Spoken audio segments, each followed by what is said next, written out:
Mesdames, Messieurs, bonjour. Déjà une troisième semaine qui s'achève en avril et heureusement, ça améliore le moral.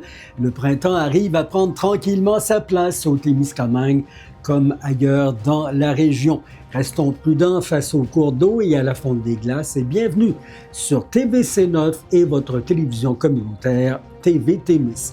Encore cette semaine, bien des informations à vous transmettre en manchette dans nos actualités. Arrêtons-nous d'abord aux faits divers alors que les forces de l'ordre ont été une fois de plus actives dans la région.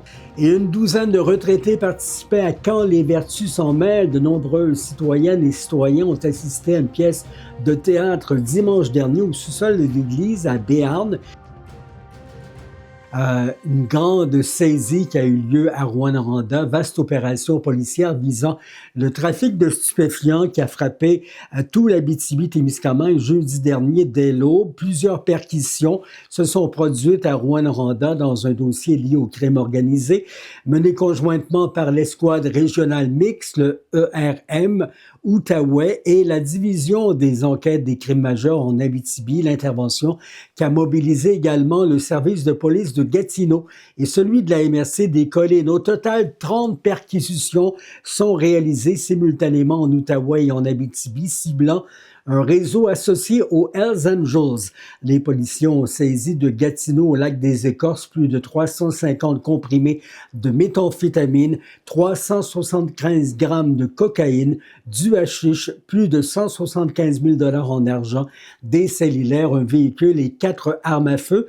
Les agents ont saisi de la cocaïne, du cannabis sous différentes formes, plus de 89 000 $ et 3 armes de chasse. Dans la région, à Rouyn-Noranda, les policiers sont intervenus dans 7 résidences et un véhicule situé notamment sur les rues Notre-Dame, Iberville-Ouest, Ducharme, des Pionniers, ainsi que sur le chemin Bisson et le boulevard Témiscamingue. Les agents ont saisi de la cocaïne, du cannabis sous différentes formes, 89 000 $ et 3 armes de chasse. Ces perquisitions s'inscrivaient dans une enquête amorcée en juin dernier. L'opération découle notamment d'une interception réalisée en janvier 2026 sur l'autoroute 401 près de Kingston, où 15 kilos de cocaïne avaient été saisis par la police provinciale de l'Ontario, l'OPP, à la demande de l'ERM Outaouais. Les autorités qui ont depuis établi des liens entre un réseau de distribution basé à Gatineau et des activités d'approvisionnement dans notre région. Les perquisitions visaient à recueillir des éléments de preuve permettant de démontrer l'implication de suspects dans des activités de trafic de stupéfiants. La Sûreté du Québec rappelle que toute information liée au trafic ou à la production de drogue peut être transmise de manière confidentielle à sa centrale de l'information criminelle. Et attention aux glaces, ne payez pas le prix pour avoir marché sur une glace mince. Avec l'arrivée printanier, la police provinciale de l'Ontario rappelle au public que les cours d'eau gelés à cette période de l'année sont imprévisibles, dangereux. Aucune glace ne devrait être considérée comme sécuritaire. Les courants sous la surface ou des poches d'air peuvent créer de la glace mince, même par temps très froid s'il en reste. Les plans d'eau moins connus peuvent avoir des courants sous-marins qui ne gèlent jamais et qui ne sont pas visibles avant qu'il ne soit trop tard. L'OPP demeure engagée à sauver des vies sur les routes, comme les autres corps policiers, les sentiers et les plans d'eau de l'Ontario, grâce à des patrouilles visibles et des activités d'application de la loi pour réduire les blessures et les décès évitables. Et les restrictions de charges liées au dégel entrent en vigueur dès le 13 avril au Témiscamingue, inclus dans la zone 2, tandis que l'Abitibi, en zone 3, devrait suivre à compter du 20 avril. Ces limitations pourront être ajustées selon l'évolution des conditions météorologiques et s'appliquent d'autant durant le dégel que pendant la période nécessaire au rétablissement de la capacité portante des routes. Les autorités rappellent que ces mesures qui ont commencé le 13 avril, je vous le rappelle, visent à protéger le réseau routier et à assurer la sécurité des usagers.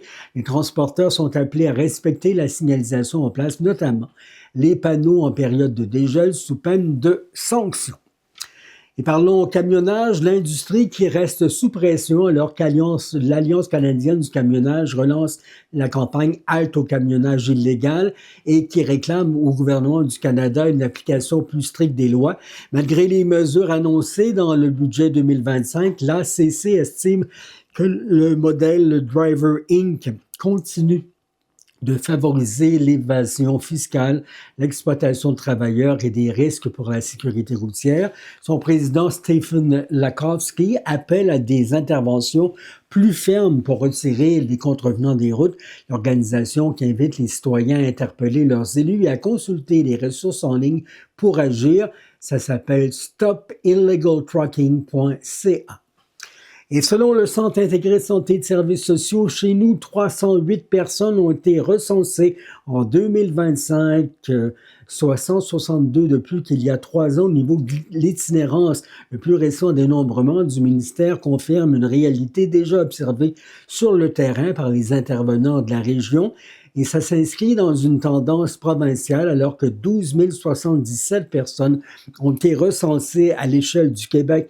Parmi les personnes dénombrées ici, 26 ont passé la nuit à l'extérieur, tandis que la majorité a eu recours à des ressources temporaires, ce qui met en lumière l'importance de ces services.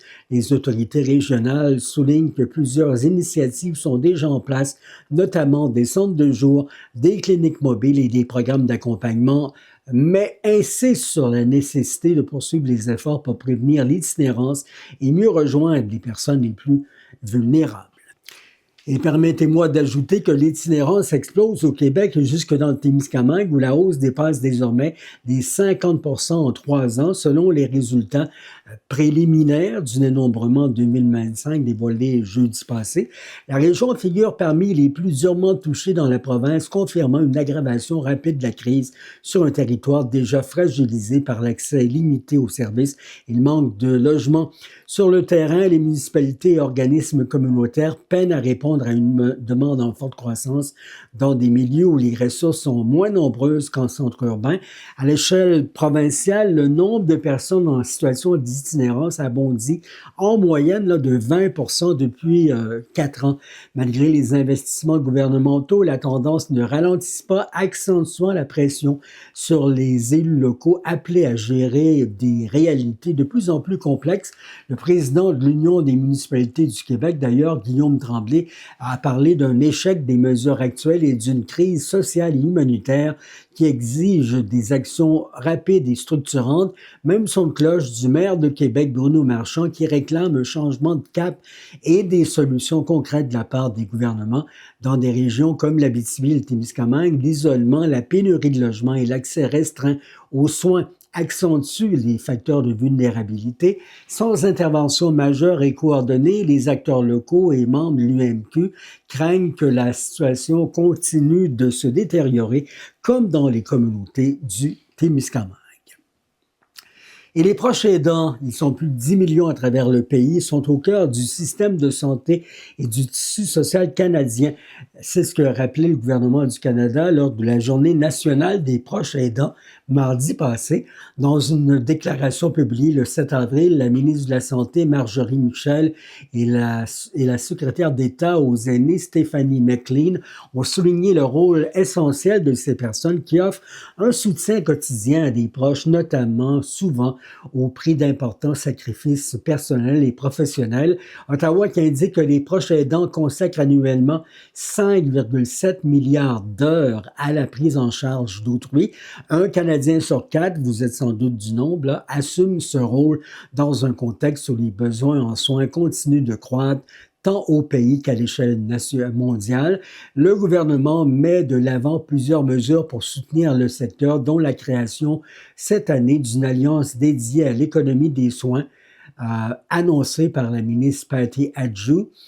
Cette initiative vise notamment à améliorer l'accès aux services, soutenir la main-d'œuvre et renforcer la résilience économique.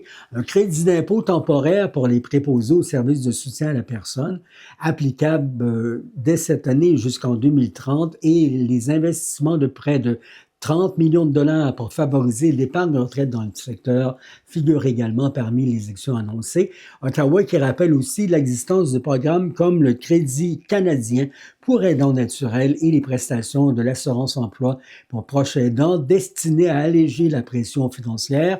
Le gouvernement conclut en invitant la population à reconnaître et à remercier les proches aidants pour leur contribution essentielle aujourd'hui et tout au long de l'année. Et une douzaine de retraités participaient à Quand les vertus s'en mêlent. De nombreuses citoyennes et citoyens ont assisté à une pièce de théâtre dimanche dernier au sous-sol de l'église à Béarn. Écrite par Madame Céline Demers, l'auteur espérait faire du bien au cœur, alors qu'à cette époque-ci, l'amour est nécessaire. TV Témis et l'équipe a recueilli ces extraits.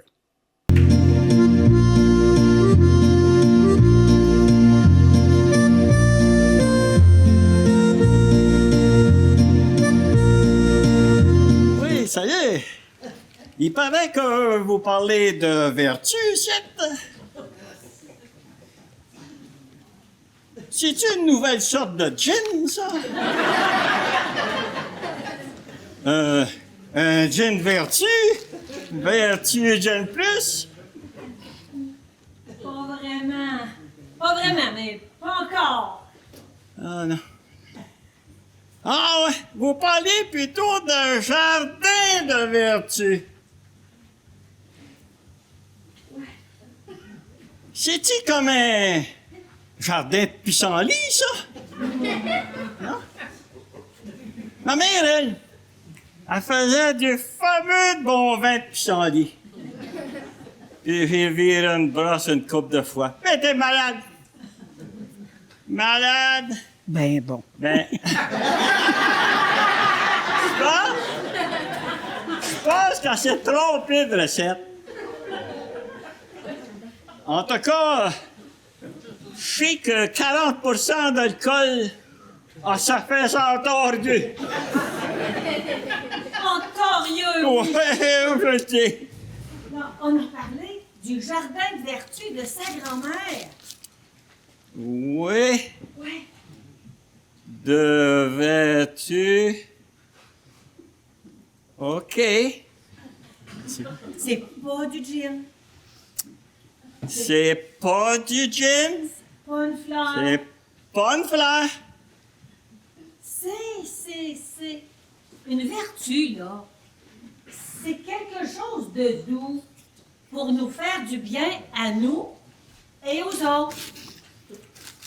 Oui.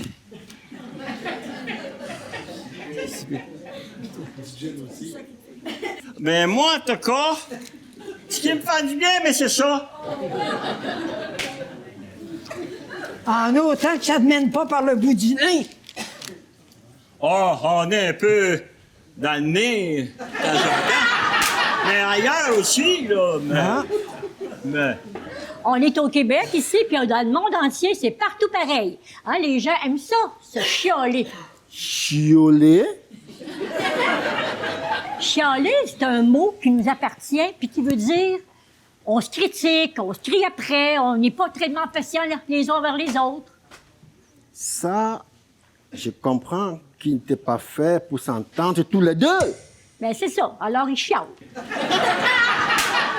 Je m'appelle Céline Demers et j'ai écrit la pièce Quand les vertus s'en mêlent. Et je suis allée chercher des retraités, des personnes âgées comme moi. Et puis, on a des personnes qui n'avaient pas aucune expérience aussi. Alors, on a fait cette pièce-là pour nous faire du bien. Parce que parler des vertus, c'est parler du cœur, de l'amour. Et puis, on en a tous besoin à cette époque-ci. Alors, on a besoin d'entendre parler de vertu et d'amour. Alors, c'est ce qu'on a voulu apporter aux gens, leur faire du bien. Alors, c'est le but de notre pièce. Le rôle que j'ai incarné dans cette pièce était un peu comme le rôle du marabout, quelqu'un qui est très fâché et qui a passé le temps à être avec quelqu'un, à surmonter les difficultés, à juger, à ramener quelqu'un vers une colère intense. et qui a partagé le sens des vertus. C'est quoi la vertu et l'approche avec l'amour. Dans la pièce, j'étais dans le rôle de Rita. Je parlais de la vertu de l'humour, des bienfaits de l'humour, que c'est nécessaire de rire, qu'on en a tous besoin. Ça fait vraiment du bien au moral, puis on devrait chacun mettre ça en pratique à tous les jours. La rigolade, ça fait énormément de bien. Je jouais le rôle de l'animatrice, en fait, la coordonnatrice, le metteur en scène amateur, beaucoup. Et j'ai joué un petit rôle avec Étienne, qui était notre personne venue d'ailleurs. Alors, c'était un cadeau de faire ce travail-là. Merci. Et le pape Léon XIV a officialisé la nomination d'un monseigneur à la région à la tête de l'archidiocèse à l'issue d'un processus de consultation mené par le nonce apostolique au Canada, actuellement évêque des diocèses d'Amos et de Rouyn-Noranda. Monseigneur Boulanger entrera en fonction d'ici 2 mois, à une date qui reste à confirmer. D'ici là, il poursuivra son ministère dans ces 2 territoires tout en assumant le rôle d'administrateur diocésain. Après son départ, les collèges des consulteurs des diocèses concernés devront désigner un administrateur intérimaire en attendant la nomination d'un nouvel évêque en poste à Rouyn-Noranda depuis mars 2020 et à Amos depuis septembre 2023. Monseigneur Boulanger laisse derrière lui 2 communautés qui saluent son engagement et son dévouement alors qu'il s'apprête à relever ses nouveaux défis à Sherbrooke.